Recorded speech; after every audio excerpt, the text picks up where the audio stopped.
All right, so I'm here to talk today about how to heal your child's eczema without cutting out major food groups like dairy and gluten, because that is not always the problem. Those might be results of the problem that you can't process these things, but that's not the problem. So what I did was I did some testing on myself because I didn't want to do any blood work and, different testing on my child. And because I know that as a mother, when you're pregnant, you pass things down on to your baby. So different nutritional deficiencies and overloads of nutrients will get passed to your child, as well as different bacterial infections, fungal infections, parasites, you name it, you create an imprint into your baby and they're like your clone. So what I did was I did the food sensitivity panel. I had done a stool test on myself and I started to treat my child and he started to get better.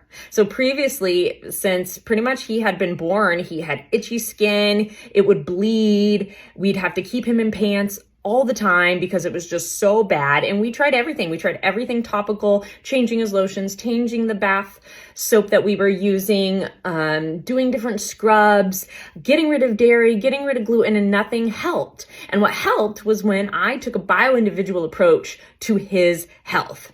So knowing that the mother is imprinting these things on a child, I wanted to experiment and say, hey, maybe if I treat him for what I found is deficient, he'll get better.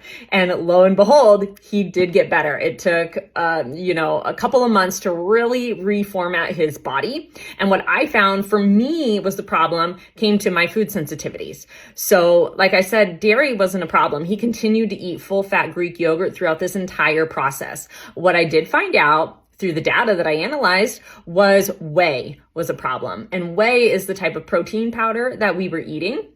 So I switched that to a collagen powder, as well as peanuts came up very high on my food sensitivity panel. So I switched out the peanut butter that we were adding to our smoothies and using for dipping in apples and did a peanut-free nut butter. I really like the nutso butter for that reason.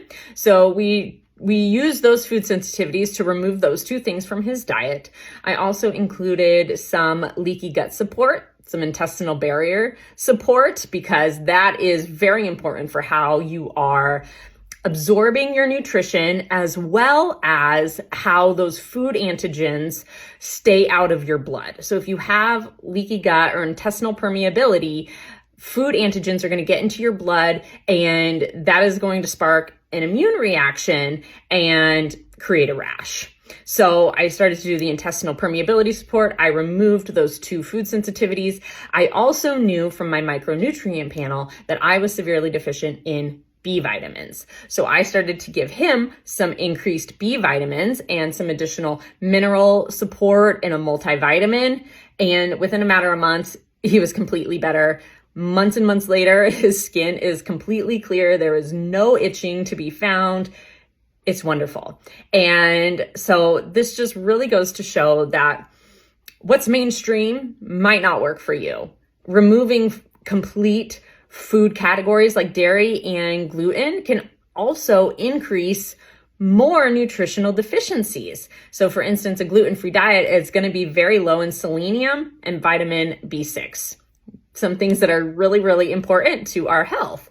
So I just wanted to share this and share for other moms out there that, if your eczema treatment and what you're doing right now is not working, you can create a bio-individual protocol, not only for you, but for your children, because they are your mini-me's. They are your copies.